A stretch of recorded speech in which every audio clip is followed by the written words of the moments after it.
Leaf with the Legends podcast highlights people doing exceptional work in the areas of sports, entertainment, business, and entrepreneurship.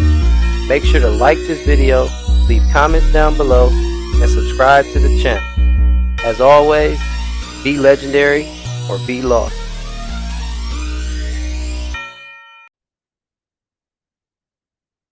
Yo, back with another episode, Leap with the Legends podcast. Man, I got a very special guest. I got my boy, my little bro.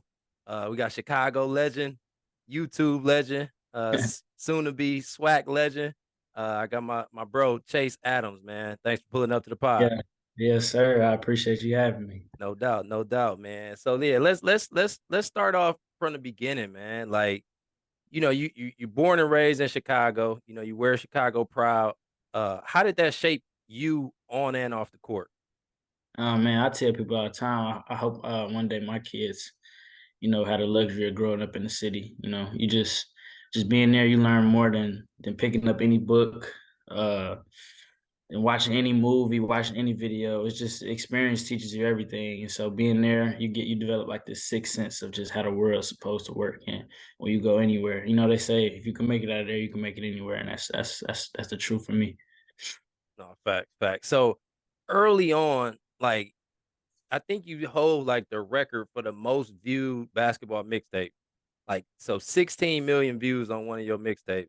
Uh, like how did that, like, dealing with all that attention and hype, like how did you deal with that at a young age, and then how did that kind of prepare you, down the line?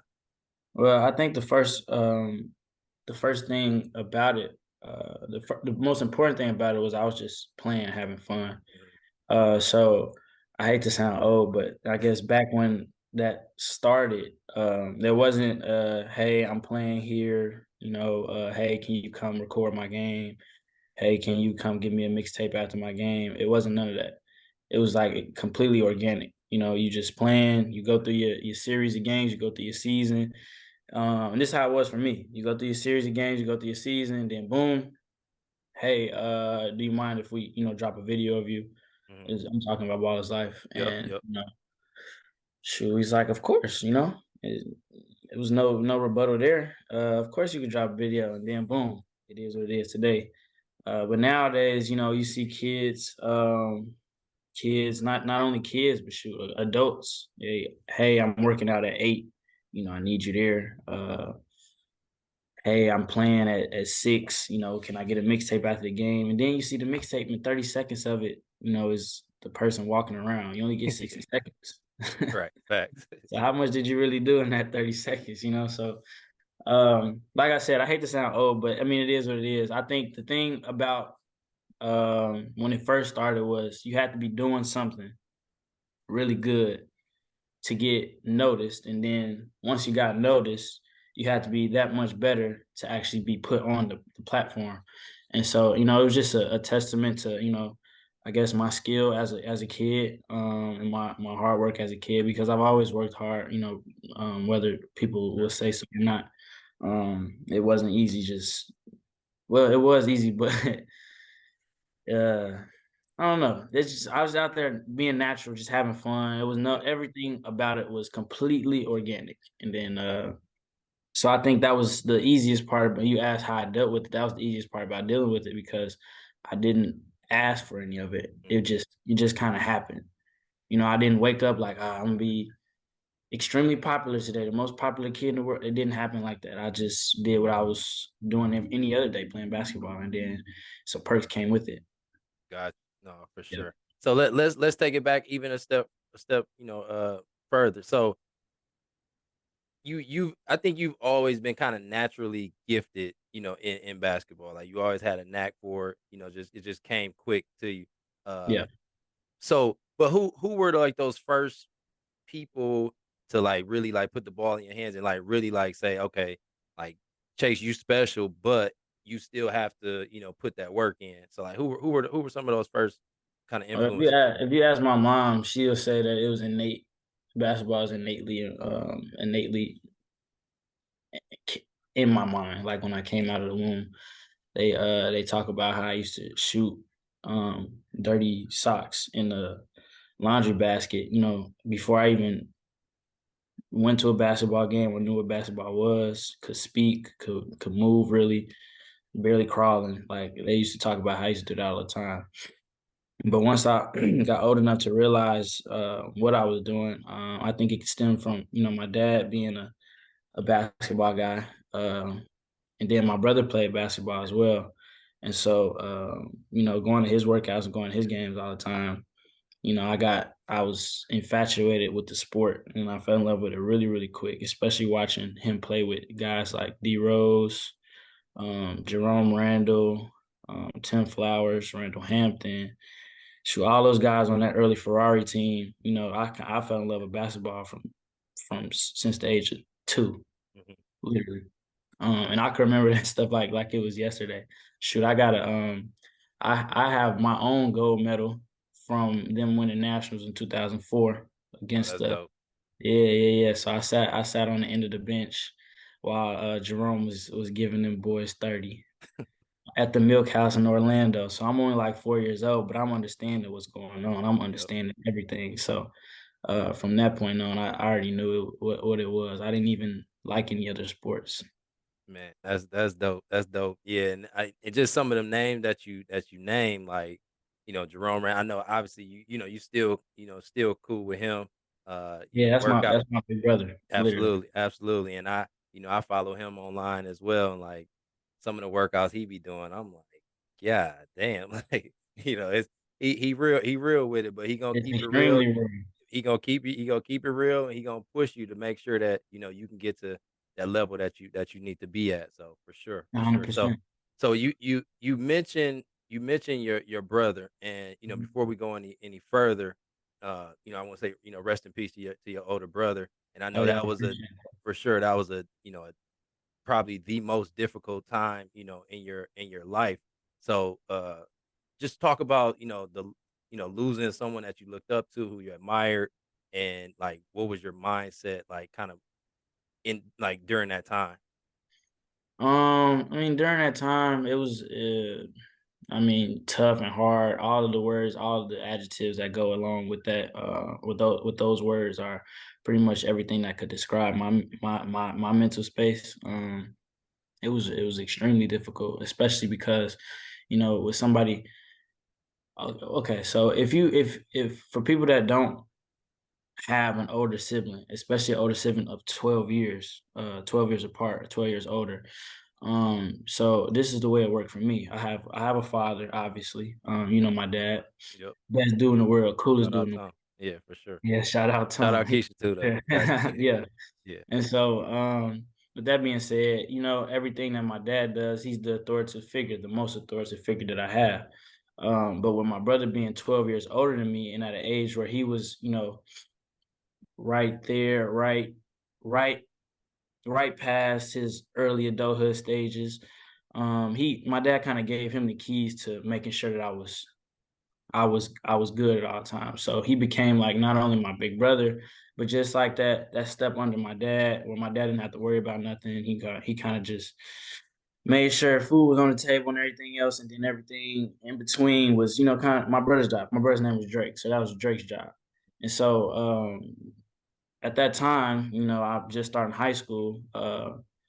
You kind of that was the time I was really, really, really ready for my brother to, become big bro instead of like a second pops, Right. because he finna start experiencing things that he already experienced that you don't necessarily want to ask your dad about. You For know what I'm sure. saying? For sure. So little things like that, I kind of missed out on. I feel like I had to kind of navigate that world, by myself. I mean, even though a lot of people do, but like I said, I had the luxury of having an older sibling, and so I was kind of expecting to be able to ask those questions and watch those certain things that he did that I didn't get, that I was about to experience. So I had to kind of figure it out on my own.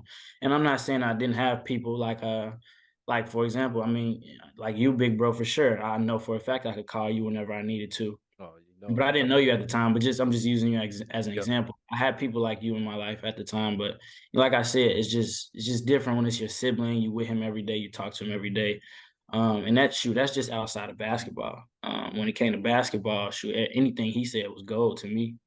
That's outside of basketball, what I was talking about. So I kind of just had to navigate through, certain things. I felt kind of alone because, like I said, it's certain things and like I said, my dad's the coolest person in the world. It's not like I didn't trust my dad or didn't believe what my dad had to say. It's just a different type of relationship that you Yep. have with your dad and your older sibling. And then outside of that, I have a little sister as well, and so I think it was kind of at a young age, I knew that I was kind of set apart when it came to when it came to just how mature I was and how I acted and how I treated people and things like that.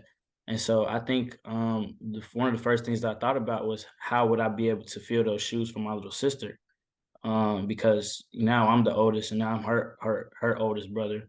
And we didn't really have the best relationship at the time because we only 2 years apart. So she thought she was grown. I thought she had to listen to me how I listened to him. Little things like that.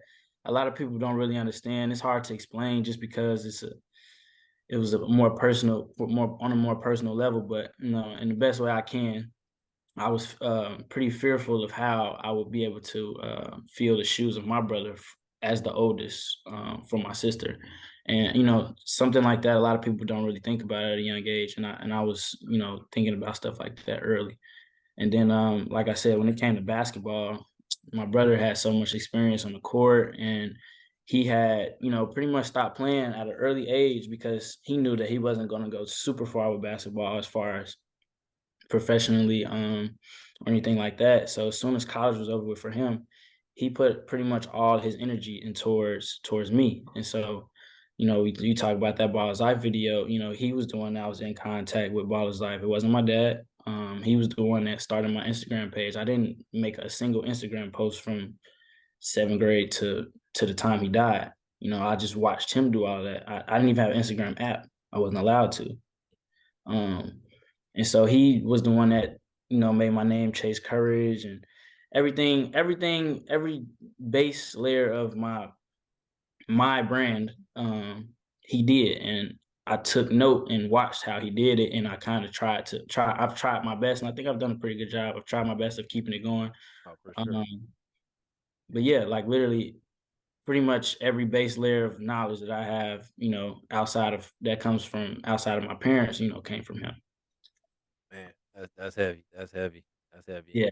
And for you to at a young age, like when you were describing, you being fearful of not being able to fill the shoes that that Drake put forth for you for your younger sister, like that just speaks to the maturity of who in the upbringing of of who you are, as a Yeah, person. yeah, So yeah. that's I like to joke with my with people and say that he wore a size 13 and I'm at an 8. So hopefully I can still get there. no, you there for sure, for sure. No, I love it. I love it, bro. Okay. So when did you first embrace the mantra heart over height? um so around I want to say around 8th grade. Around 8th grade, Nate Robinson came into town to play against the Bulls. And my brother actually my trainer Basil Evelyn, he's a smaller guy as well. And so my brother, got in contact with Bays. We got in contact with Bays when I was in 7th grade. Started working training for about a whole year. Then 8th grade comes, and Basil had connections to get into the Bulls games, obviously because of who he trained. And so when we found out that Nate was coming, obviously I was always a fan of Nate, just being a little guy example. The Muggsy Bogues, the um, Nate Robinsons, the Earl Boykins. I could go out a list of all the small people that I just Bob Cousy.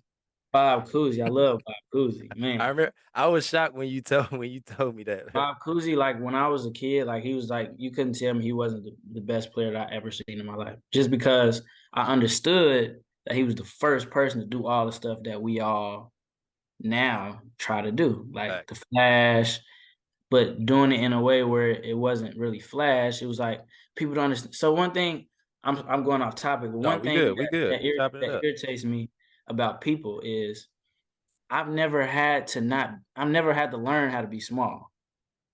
Facts. You know what I'm I'm saying? with you. I'm with you on that. So if I throw a behind the back pass, it wasn't because I was doing it because I saw the camera on the baseline. Right.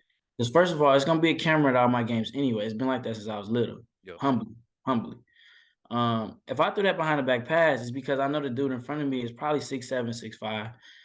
And 9 times out of 10, I had to create some type of diversion to make sure that he didn't get his hand on his pass. I know I could get it there, couldn't get it there like that off the bounce, couldn't get it there like that off the lob, but this behind the back pass might do it just enough, that this person doesn't really, stick his arm out to try and deflect it.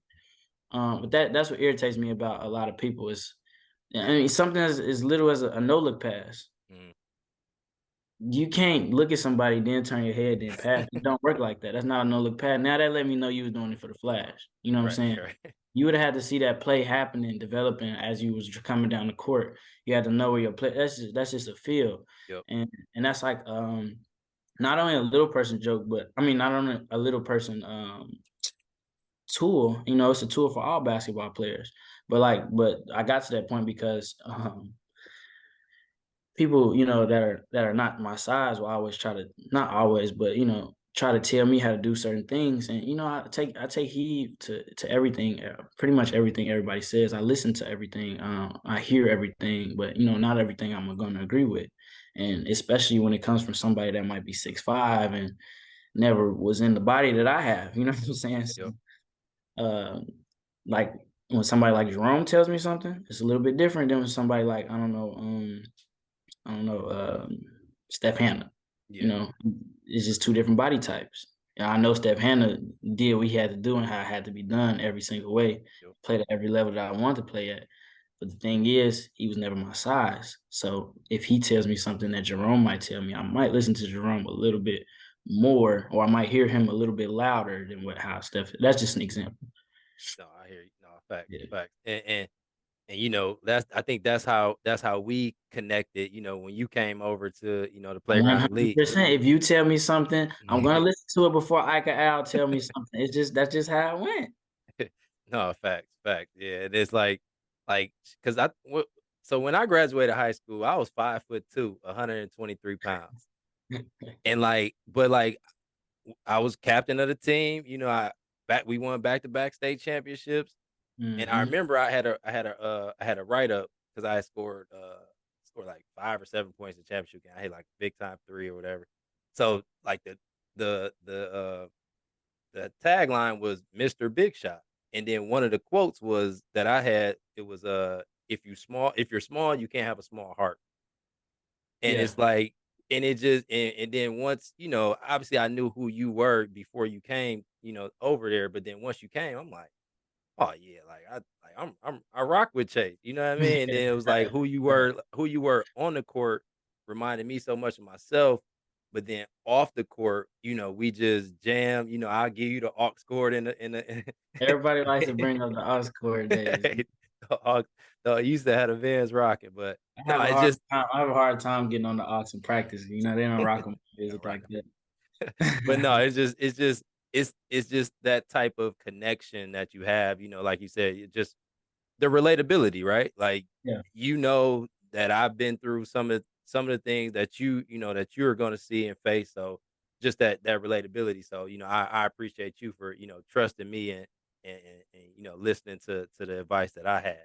So I mean, man, that was what, like almost 6 years ago. So at this point, for us to come full circle like this, it was real. Then, absolutely. that's how I look at it. No, facts, facts, facts. And we already know, in any obviously basketball, but once you get outside of basketball, the ball stop bouncing, whatever, like we know the importance of relationships, right? So like if I would have been a jerk or, asshole to you, like that relationship would have been cut short, right? Right after the end of the summer. Right, You know what I mean? So right. now we back, and it's just been organic and authentic. So, it's just a lesson for, for everybody. Just, just treat people how you want to be treated. Like it's simple. It's real Yeah. simple. So all right, so let's fast forward into high school now, right? So Mhm. you still You got the hype, you got the attention, obviously got the skill set, but you choose Marian Catholic. Like, what went into that decision? So a lot of people don't know this, but I didn't choose Marian Catholic. My parents chose Marian Catholic. I Okay. didn't want to. Where I didn't. where where was your like where was your like your first choice if you could have gone? If I could have chose anywhere, I would have went to Morgan Park. Mm, Morgan Park was like Fire Central, Fire Hub. Was Nick yep. was the coach there. My favorite player was Billy Garrett growing up, and then I love Charlie Moore. So I would have got a chance to play against Charlie Moore every day, and I just knew like if I'm playing against Charlie Moore every day, and Only I gonna could get get, better. I'm only gonna get better. There's Yep. nobody. If I'm playing against Charlie Moore every day, there's nobody in my grade, my age that's gonna be able to. Was he 2 years older than you? Now Charlie is 3 years older 3 than years me. older. Okay, okay. Yeah, so he was a senior. He was a senior when I was a freshman. Okay. Got it. Yeah, yeah, yeah. So I won't say you. So mom and pops choose Marian Catholic for you. You know, you spend 3 years there. You have a great 3 years there. Like you know, all conference, first team, all that. But then your senior year, you decide to transfer to Orr. Yep. Was that another move by your parents, or were you finally able to kind of convince Nah, them like, "Hey, that was all me. So the okay, backstory to that is I was pretty much set on going to Simeon because I was going with Taylor. yep, We had just finished the summer out with the Team Rose, and we had a really good summer. But at the same time, on that same team, it was three of my teammates from Orr on that team. Three of my future teammates from Orr on that team. And on top of that, my head coach, Coach Lou, it was just somebody that has been in my life since I was in like sixth grade. And so I just had a really good relationship with him, and I felt like extremely comfortable with him. Um, so when it came to making that decision, it became more or less about. I mean, it became less about my going to school with my friend, and more about making sure my future is completely set. yep, Because I mean, if I would have went to Simeon, I still would have been fine. But at the same time, would I have been able to just go play completely free? Who knows? You know what I'm saying? I mean, it's high school, but and it's easy to say, it's just high school. You would have been able to do what you wanted. It's a little different in Chicago. You know what I'm saying? So I think you got to earn that right, especially at a school as prestigious as Simeon. You work your way up the ranks, and you earn that green light, or you earn that that free reign. yep, Just stepping into that, I don't know if it probably would have worked like that. I would like to tell myself it would work like that, just letting my talent speak for itself, but it doesn't always go like that. And at the end of the day, I chose Or, and shoot, it did what it was supposed to do for me. I got a state championship. We lost to Simeon in the city championship, but it is what it is. That's what I asked for though, because another thing that went into that was that was the year that KD went to the Warriors. oh, okay, okay, Simeon knocked me out the playoffs 3 years in a row when I was at Marion, and so it just didn't feel right going to Simeon after that. I got you. To be completely honest with you, that was I just respect that. yeah, that was just the competitive side. But I feel like if KD never went to the Warriors, I probably would have been a little bit more open to going. I got you.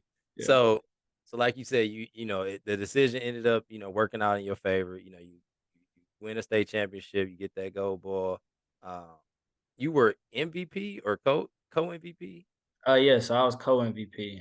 Me Okay, and Danny Smith got MVP of the state final game, got you, and got you. we got first team on everything that year. Honestly. So so so so you have the accomplishments, the accolades. So how was the recruiting or how was the recruiting like leading up to, your that state, or I would say after that state title?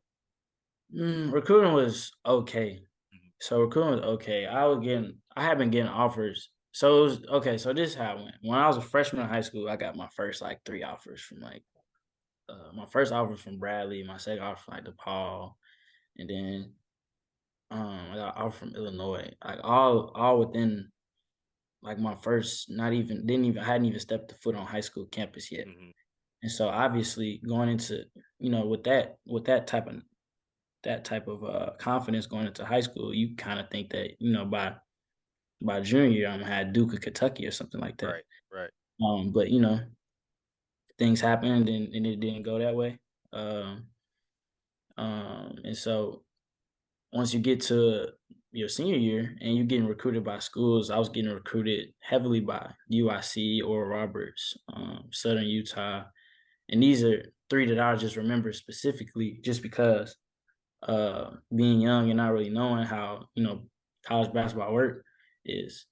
I had DePaul, Illinois when I was a freshman, so you can't tell me I'm going to Southern Utah or UIC or Oral Roberts, or I think it was UMKC or Southeastern Louisiana. Like all those schools was, I mean, and y'all was a part of that too, because coaches would call y'all, you and Ike as well, and Ike also believed, and you too, y'all also believed that I could go to a bigger school, but it was about would I be able to play right away, and Right. all those other questions. Well, I wasn't asking. I didn't care. I'm not like I said. I was getting recruited by a Big Ten school as a eighth grader. Ain't no Right. way I'm going to the summit conference, like little stuff like that. And there's no knock to these conferences at all, because you see people being extremely successful in these conferences now, and then going to get paid, and that's the end goal. But as a senior in high school, that's not what you're thinking about. You're kind of thinking about what everybody else is gonna say, how it looks on you. You're not thinking about nothing. You're not thinking about nothing as far as it being a fit.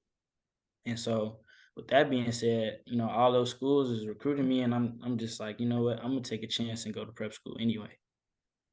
And then you hearing about prep school, it's like you get an extra year of development, you get an extra year to get recruited. Then you hearing that coaches will rather have a guard at a prep school anyway, because they think that, they get a year of living by themselves. And all these different things you think, okay, well, if I just do, these couple months here, I'm gonna get the school I'm looking for. I mean, and to be completely honest with you, it pretty much happened. Honestly, I went to Link Year and I got offers. I got offers that I didn't think I not that I didn't think I was gonna get, but I got offers that I wouldn't have got, the year prior. Yep. Um, and shoot, I ended up choosing Portland, with TP, another Yep. Milwaukee guy. Yeah. Shout out Uh, TP. We, yeah, I went to his alma mater too. you Point. did, you Stevens did, Point. Yep. you Yep. did, you did. Yeah. Shout out TP. Yeah, shout out TP. He's the greatest dude in the world. I love TP.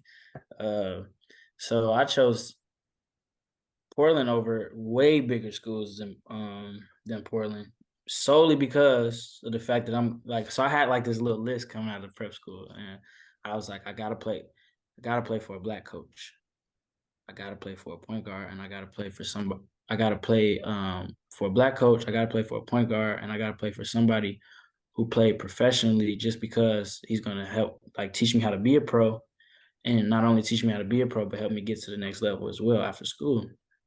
Um, and so, that year of prep school really helped because I was able to make that list.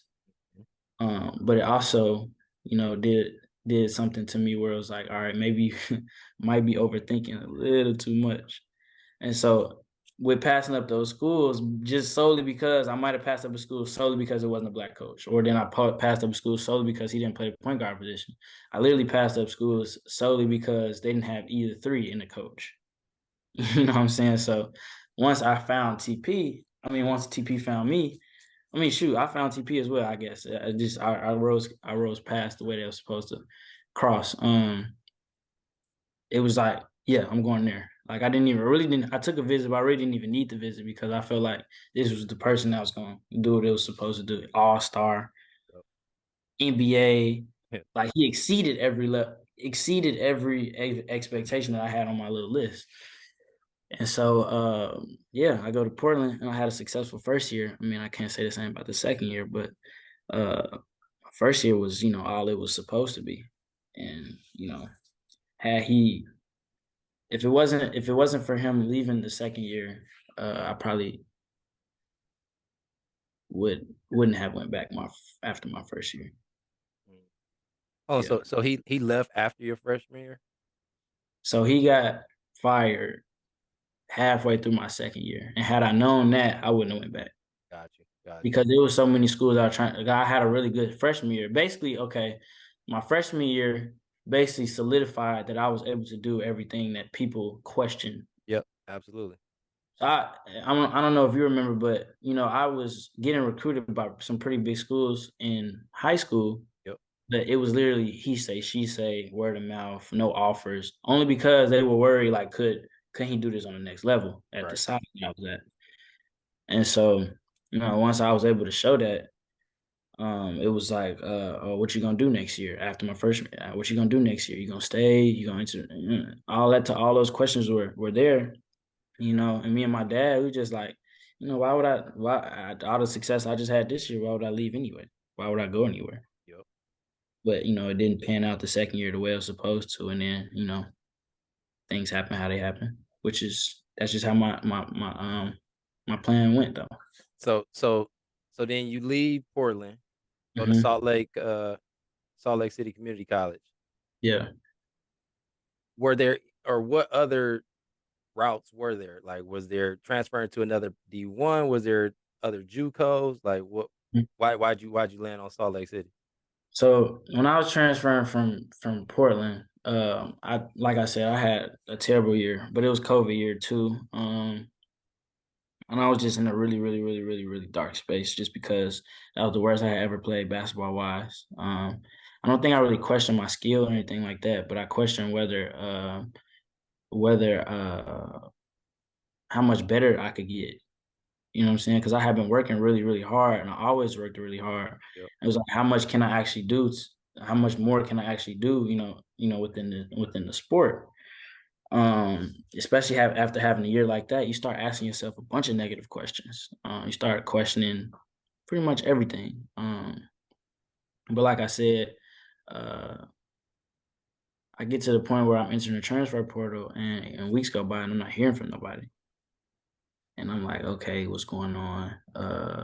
You know, it's kind of disheartening. But then, boom, your phone starts ringing, starts picking up. And when I was in transfer report, I had about 11 offers to other schools, mid major and low major schools, nothing high major, nothing power five. But after the year I had, I really wasn't expecting to go, higher than where I was at. Mhm. Uh, and so once I really, sat down and dissected every school and uh, really studied, how every school after having a year of or 2 years of college basketball, you kind of know exactly, what you want. You really know what you want. Coming out of high school, you think you know what you want, you get into it, it's a little bit different. You can either play your way out or you play your way in. You could be on the end of the bench or you play like I did. Uh and so when I'm trying to make this next decision, uh none of these schools, have what I really, really want in a school. And then also on top of that, I was in such a dark space. I needed to find my confidence again, like completely. So I didn't see not one school on this list, or when they were talking to me, none of these schools just like, we know what you could do. We want you to come in and be you. None of them schools said that. None, not one. Wow. All the schools said that pretty much the same thing. We have a point guard, it'll be a battle, or it'll be, we're losing our point guard. We want you to come in, fill in, score about 7 to 10 points a game. I'm just like, dang, like I'm just out here average in people's head. Like that's how I was feeling. That's how I felt. And so these recruiting processes were short lived just because I was just like, all right, I'm not even feeling this. Like I'm not going there. And so I wasn't even thinking about the JUCO route, but my my prep school coach, Adam Donye, who's like the not like he is the founder of the Link Academy, the Okay. so Yeah. he calls me. He's just like, I feel like you should go JUCO for a year and just go completely crazy. Find yourself again. Just be chased for a year because there's no JUCO school that could tell you that you can't be chased. Every JUCO school in the country is gonna want you. And so I was just, I was completely against it because, what are people gonna think? You know what I'm saying? Right. Yep. That's not the important thing. That's not the important thing. So once I was able to get past that, I'm like, I call him back. I'm like, all right, I'll consider it. Once I consider it, once I say I consider it, pretty much every big JUCO in the country, is calling me. Yep. And so when it came to Salt Lake, shoot, they flew out to my house. They came to my house and did a home visit. I'm like, they don't do this in JUCO. JUCO, yeah, no, not at Out of all. all the schools, like they're called blue blood JUCOs or blue blood junior colleges. Salt Lake was considered one of them, and out of all the rest of them, they didn't recruit me like that. And so, one thing that my dad always was big on is, you're gonna know when somebody wants you, and you're gonna know when you get that gut feeling, if it's the right situation or not. You can't completely know, if you're making the right decision right then and there, but you'll know if somebody wants you though. And so when they came to my house and they sat down, it was like, look, they was honest from the get go. It was like, look, we're bringing 11 other Division I guys, but we want you to run the horde. We want you to be the head of the snake. He literally said out his mouth, we don't play guys over 22 minutes a game because we have so many people that we have to push out. And then you had these other JUCOs like, we want you to come here and just average 30, just shoot all the balls. You never coming out the game, you don't have nothing to worry about. But Right. then that's just like not. It's a little bit fabricated. It sounds really good, especially coming from the situation I was just in, where they didn't want me to shoot at all. It sounded really good, but at the end of the day, you could just feel the realness in Coach Kyle Taylor at Salt Lake, and we was just like, yeah, this might be the best situation. This might be the one that gets me back over the hump.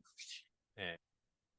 So as you were talking, it kind of brought up uh when you left the fire and came to Playground Elite. Because like, I was the assistant on that team. So I couldn't really make, call the shots like I wanted to. hmm And when you were saying, like, let you run the show, let Chase be Chase, like I was like busting my ass to like vouch for you because the pieces that we needed a point guard. Like Yeah, we we, needed a we we was needed a perfect. We was perfect, honestly. bro, like we had everything. We had like if it would have been it should have been you at the point, Tyler Hero at the 2, Carlos at the other guard. You would have had who? Yeah, we Keyshawn had. Justice.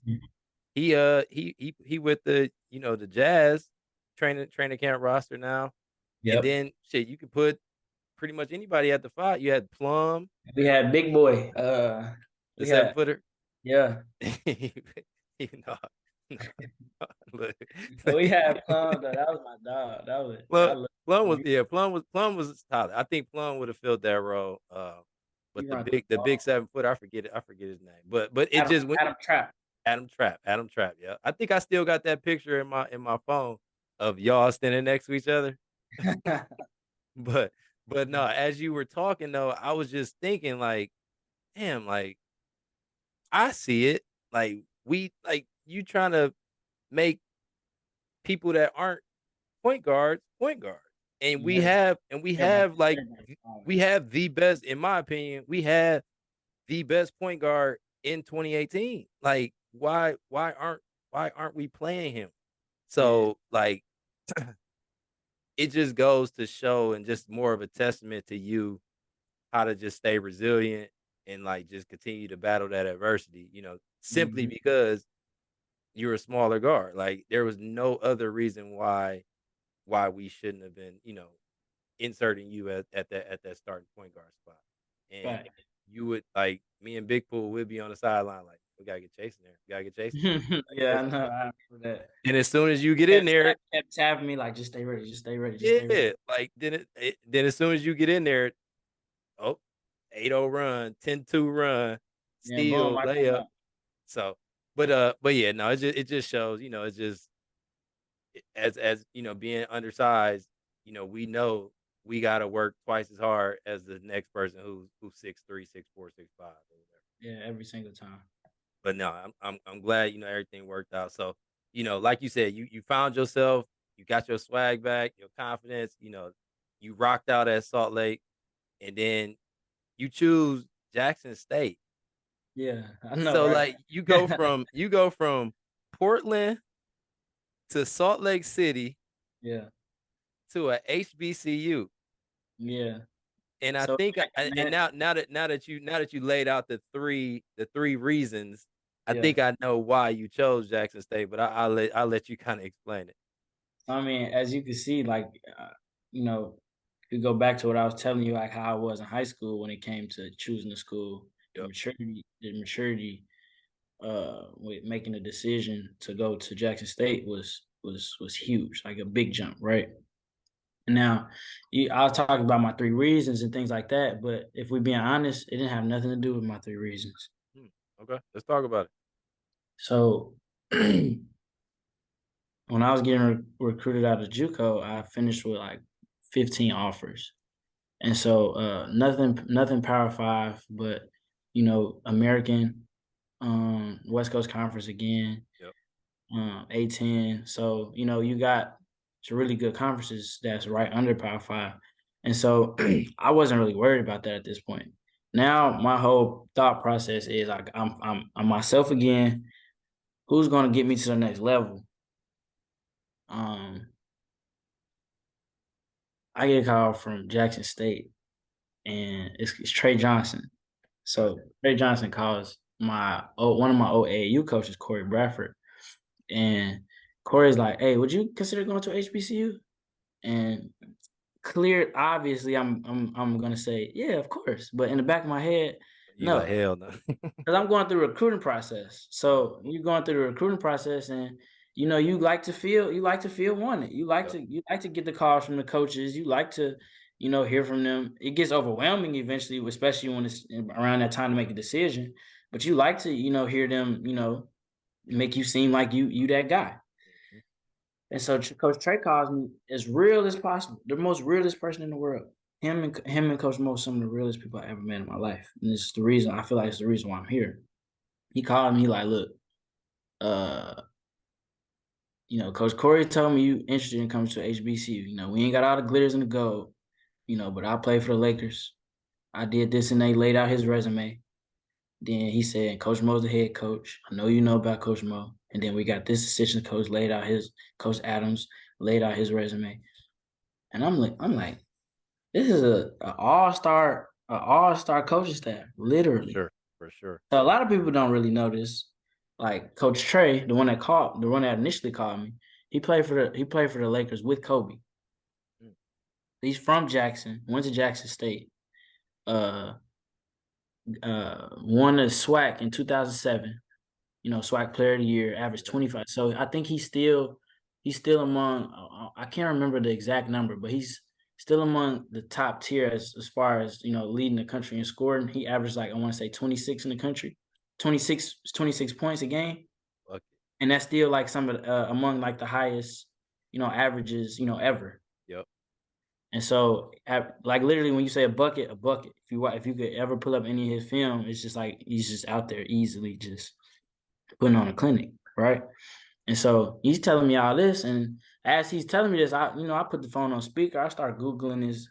I'm looking at all this stuff. I'm like, this is crazy. Mhm. Like it's crazy to me with being a basketball like junkie and student that I had never really, you know, did my homework because clearly I knew who he was just from playing 2K. Yeah. Just from playing 2K as a kid, I knew he was there. I knew he was on the roster. I just didn't know anything prior to the Lakers. And so basically, he just gave me his whole little background on how he grinded his way to the Lakers. And I'm like, yo, that's who wouldn't want to play for somebody like that, Yep.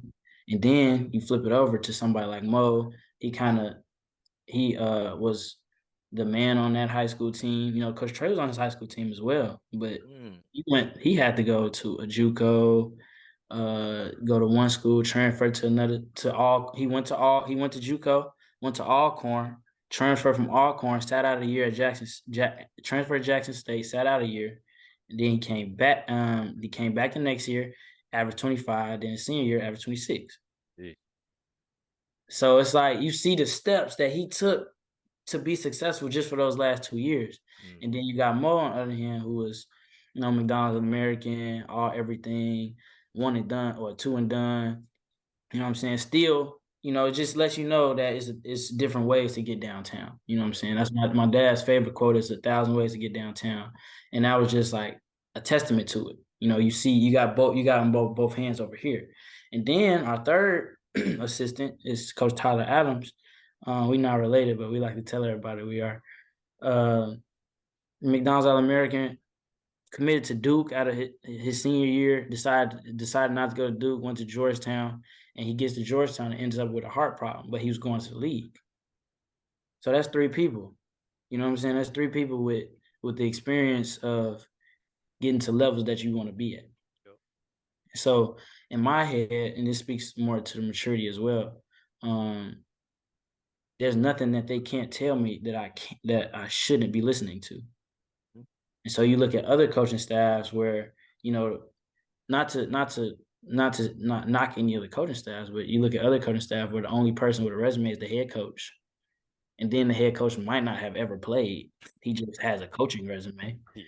And the assistant coaches, are just people that he might have, done favors for. You look up their name and they played at, not to knock anything, like I said, not to knock anything. They Right. played at, this really, really, really small school that nobody ever heard of, hometown, and then stopped playing and just got into coaching and like little stuff like that. It's just being at this school specifically with the rich history and rich HBCU background that it has, on top of the coaching staff that I have.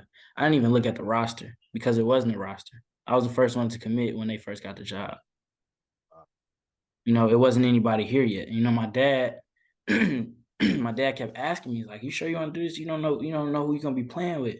I was like, "I trust him. I don't know what it is, but I just trust him." Just talking to Coach Mo, every other day in the recruiting process, having to hold with hosts telling him like, "All right, I'm coming." You know what I'm Yeah. saying? That's hard because I'm still talking to the other schools and I'm forming these relationships with these other schools and with coaches that I really really love, like even to this day, especially like somebody like Coach Baroni at SIUE. um I love Coach Baroni. I still talk to Coach Baroni. He still checks in on me and things like that. Like that's just a relationship that I feel like I built and will have because he recruited me out of high school and out of prep school. And Mhm. it just so happens that I didn't feel it was the best fit at the time or whatever. um but like I said, it's no knock to other coaches or anything. It's just this specific coaching staff just hit my heart a little differently. Got you. So let's talk about so you've played for two NBA veterans, Yeah, turned head, Division One coaches. So yeah. what would you say are some of the similarities and differences that you see in Coach Mo and Coach TP? Well, before I give you the differences in them specifically, I will say that uh the way that I came about playing them was two totally different ways. So like I said, I was looking for what I found in TP. And then Mo I just kind of fell in his lap and he just kind of fell in mine. It was a little bit different.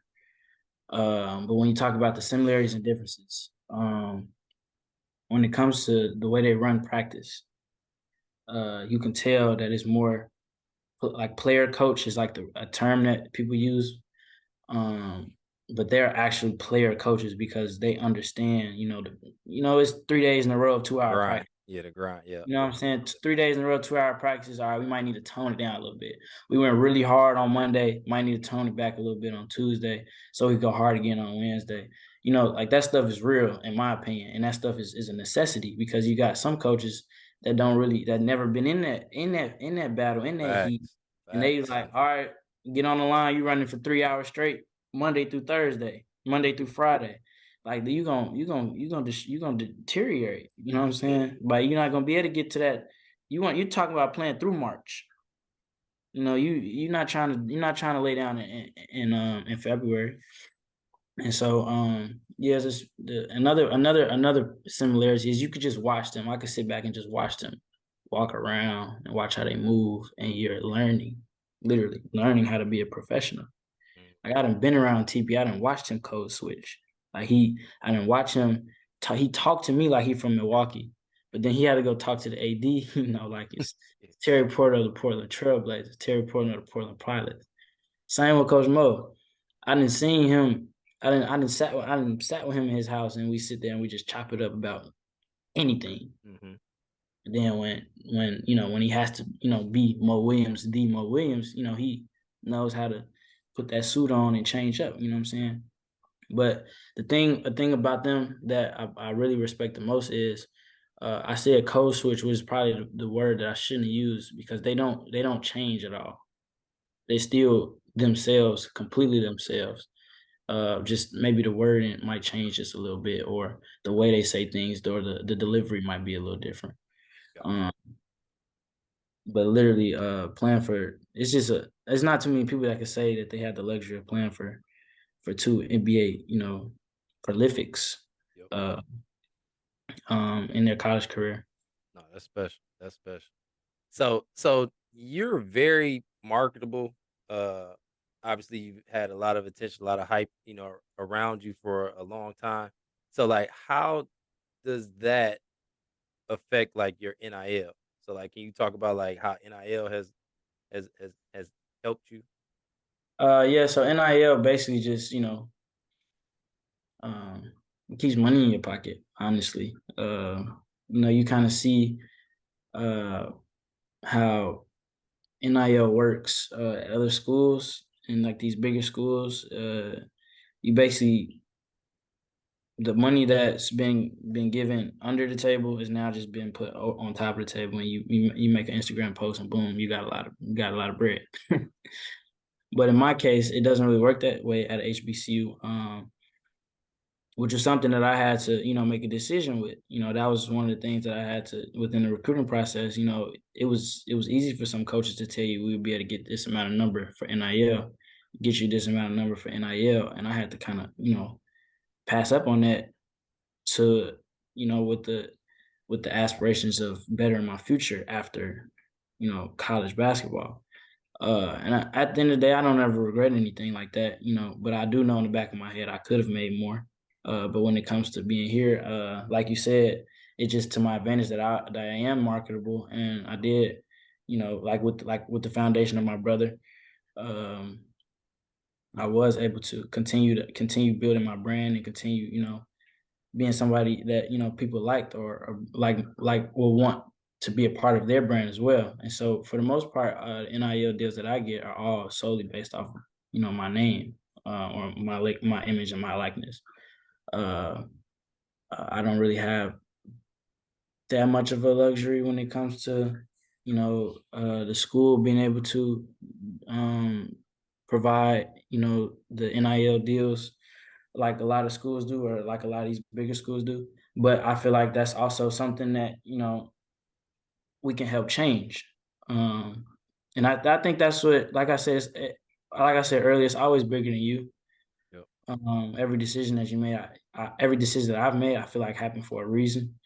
And I'm not saying that I'm going to be the reason why NIL changes at HBCUs or anything like that, but I feel like when I get a better understanding, and the more I do understand about it, I will be able to be one of those pioneers that help it, honestly. Man, nice, nice. Hey, Because and, if we're and being completely honest with you, if we're being completely honest, if HBCUs had and this is me going off my experience, a mhm, lot of people don't have that experience to play at HBCU.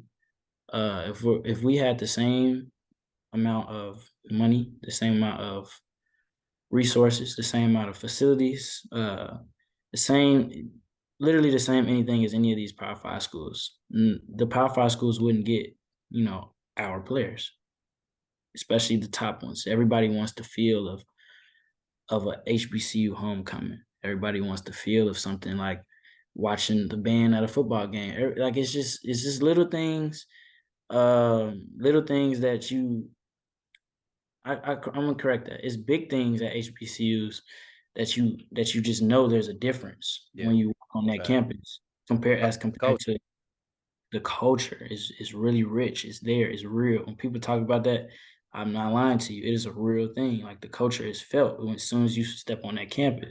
Like these is all schools that our ancestors built, you Facts. know, for themselves. And in most cases, some of these schools are still on not in most cases, all of these schools are still on those same grounds. Yep. And in a lot of cases, the same foundation. So that's what I said. Like if these schools could get just half of what some of these schools have, it's gonna be trouble for a lot of these schools. You're right. You're right.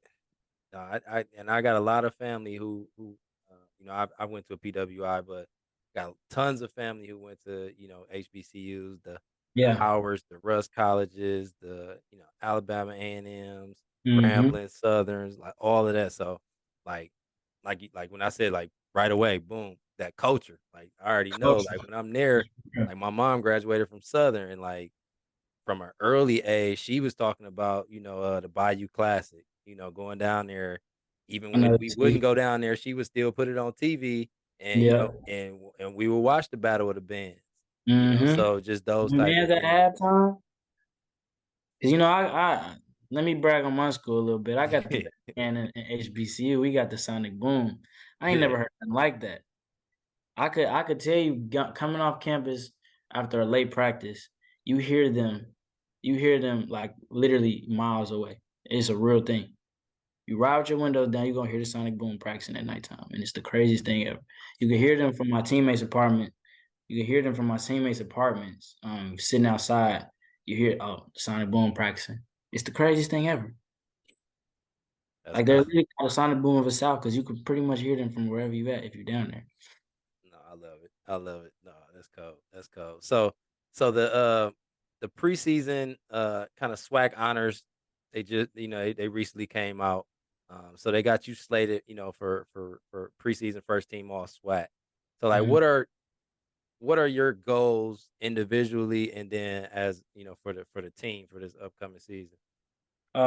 So I clearly it was a big honor to be recognized for I think something like that just helps recognize or helps you it helps recognize the work that you put in or work that you've been putting in. It's like, okay, it's working. That's how it kind of makes me feel, but it's not like a, okay, I made it type of thing. It's more of a it lets you know what else could be done, what more work could be put in, and what could be at the end. So my biggest goal right now is to get a SWAC championship in the tournament and can play in the tournament. I want to play. I've never played outside of March. I want to play in April, and that's my biggest goal. I've won on every level. Got a state championship in high school. I got a national.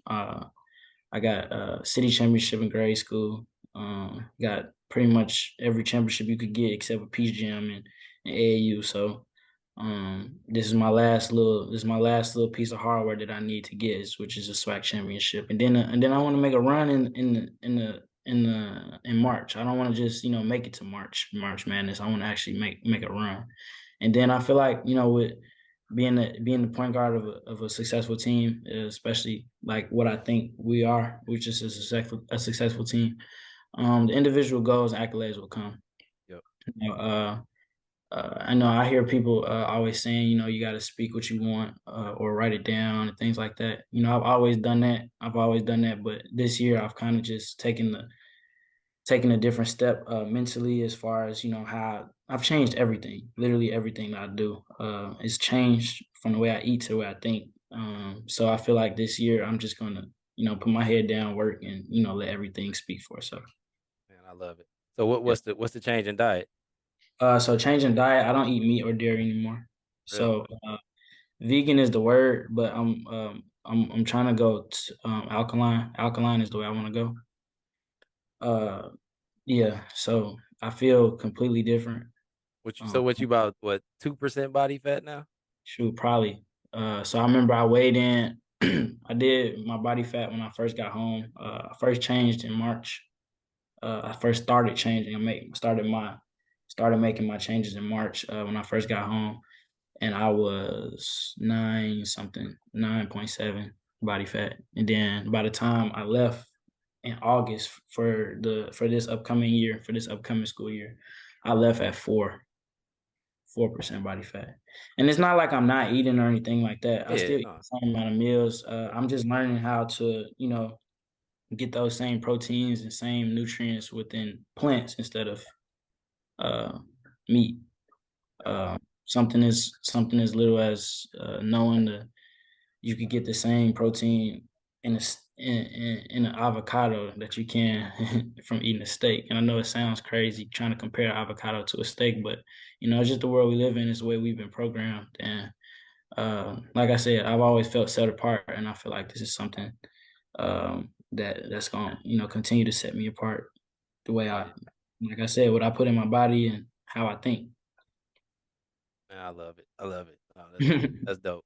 So, I mean, just with the changing of your diet, regimen, your thinking, like I looked at y'all schedule and y'all got some tough non I mean, the SWAC ain't no joke either, but y'all got some tough non-conference, games too. Yeah. So like y'all got like what Memphis, Loyola Marymount, Gonzaga, Yep. Northwestern, like Missouri, Georgetown, you know what I mean? So like these schools, like these, Power Five, bigger Division I schools, like what's does your mindset change? And if so, what is it like when you see like, okay, yeah, first game of the season, we got Memphis. So the biggest thing for me is, just when you see teams like that, you just see opportunity. Yep, Uh, that's the way I look at it, honestly. I see opportunity, and then you look at the roster and you see whose name is on those rosters. And every big game or every big team are have some of the most premier point guards in the country on those teams.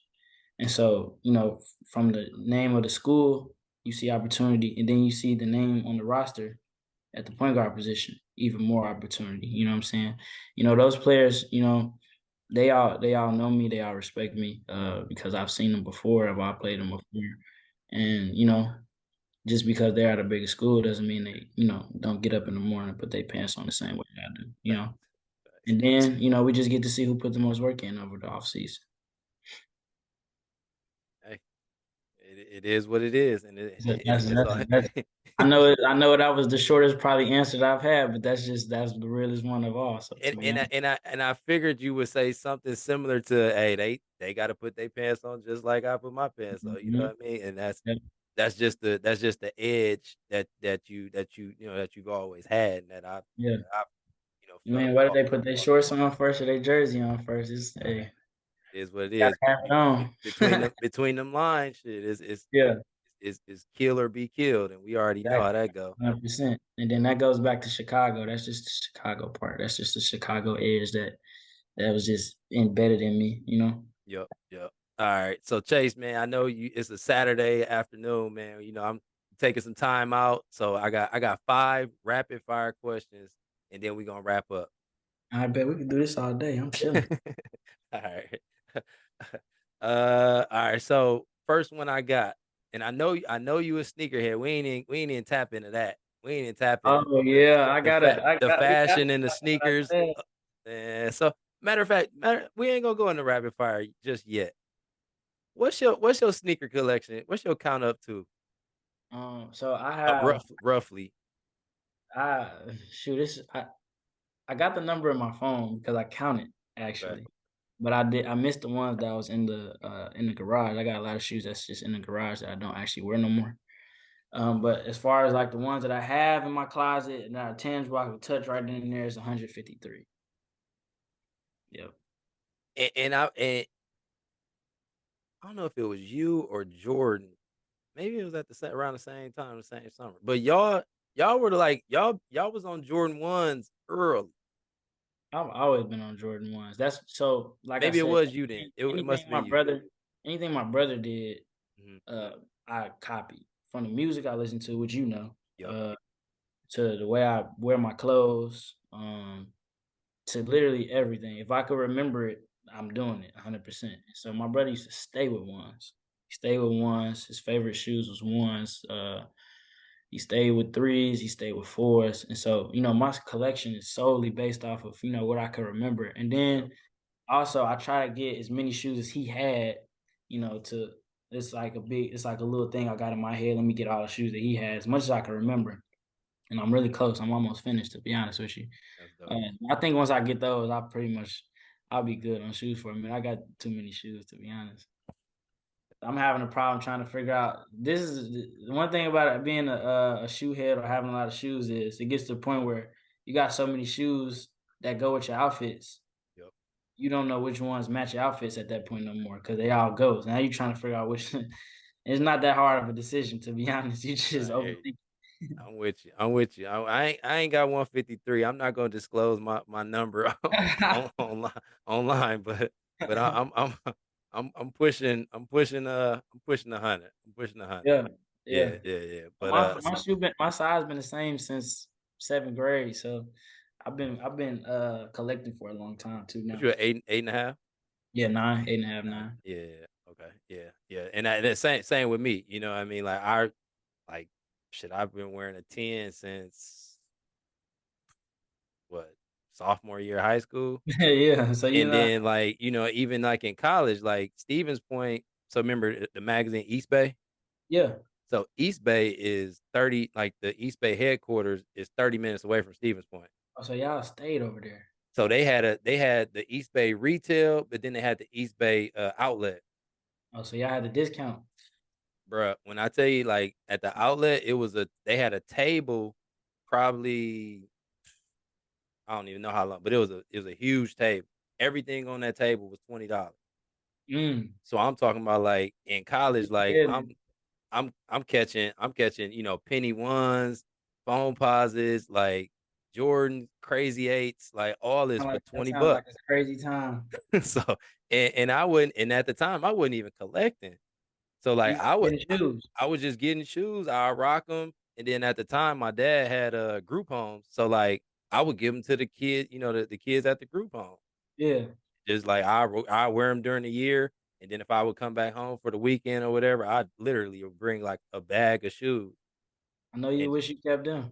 man, I do. It's a couple pair where I'm like, Hey, they could have got some other shoes. yeah, but yeah, man. It is what it is. It ended up coming back Yeah, full full circle. circle, 100%, 100%. I get, I'm at a position now where if I see some shoes and I want them, Yeah, and yours. they ain't going, I won't feel too bad about it. But now Yeah, Nasir, my son, so now he a sneakerhead too. he So, ready, but huh? that's a whole nother stuff. But all right, so staying on kind of the fashion line, like you still got the deal with Fashion Nova, correct? So I just haven't resigned yet Oh, because that gotcha. stuff Okay, is. I love the opportunity and everything, but it's just really hard doing that stuff during the season. So got it. if the timeline would allow me to resign during the summertime, Mhm. then yeah, I would have definitely resigned. Got Uh, but yeah, I'm almost done with that contract. I got like a couple more posts I got to do, but to speak on the fashion aspect, I really love just. I didn't know it's like a hobby. putting it on. Yeah, I just like putting clothes together, and I like doing it in a way where it doesn't look like I was trying. Because 9 times out of 10, I really don't, honestly. I don't like doing too much, Yep. so uh, I do just like being as comfortable as possible, making colors go together with my shoes, and just looking presentable. Yep. And then it just so happened that people started calling it fashion and things like that. I wasn't even calling it fashion, honestly, but you know, my dad is in him. He put it on every chance he gets. So, I just gotta, and my mom too. My mom Yep. too. Just in a woman's way. So Yep. I got the blueprint, and so it's kind of just comes naturally to me outside of this is something outside of sports that I found I had a knack for. Yep. No, for sure, for sure. All right, so we got now we're gonna get into the rapid fire question. Do it. All right. So first one, your favorite Jordan ones. Breads. Easy. If you can only eat one food for the rest of your life, what would it be? Pasta. Okay. Song or movie title to describe your life. Politics as usual. Jay-Z. Hey, hey. Yeah, that was it right You there. know, you, Yeah. you know that. I rock with Jay. You Yeah. know that. All right. So, just think about your favorite restaurant. You Hmm. got reservation for six. So you plus five. Yeah. Who are your dinner guests, dead or alive? Five dinner guests. Let's see. It's gonna be me, my mom, my dad, my little sister, my brother, my granny. Here we go. Easy. Simple as that. Family. Family Easy. round table. That. All right. Last one. Top five Chicago point guards of all time. Ooh. All right, let's go. Let's go. Number one, D Rose. Number two, Isaiah Thomas. That's my favorite. Favorite. I think he's the best point guard of all time, though. But you know, number three, there's so many. Uh, so I got D Rose, got Isaiah Thomas, yeah. Shoot, Mo Cheeks is from Chicago too. Will Bynum, Jerome, Ryan Boatwright. Oh man, but we talking about top five. Just your top five. Like it don't gotta be like Okay, okay, okay. accolades or just your That's way top. I better. would say All right, your that's favorite, way better. your favorite five. All right, so my favorite five would definitely be Derrick Rose, Isaiah Thomas, and this is probably in no order. Derrick Rose, Isaiah Thomas, Will Bynum, Jerome. Who would that fifth be? I could go Ahmad Starks. I go Ahmad Starks. I love Ahmad going. I still Ahmad. I'm gonna go Ahmad. I'm gonna go Ahmad. Just because that was just, those five right there was the five for me growing up. Like, yeah, that was the ones for me.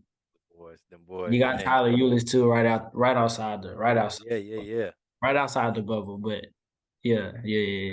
Tough, tough, tough, tough. Man, Chase, I appreciate you, man, pulling up to Leaf with the Legends podcast. Man, there y'all have it. Another episode. Got my boy, like I said, Chicago legend, uh, YouTube legend, about to be a swag legend. Yeah, And then we gonna see what the what the cards has for him in the future, professionally too. So once again, Chase, man, I appreciate you, bro, pulling up to Leaf with the Legends podcast. yeah. It's all love, family. You Thank already you. know. Be legendary or be lost.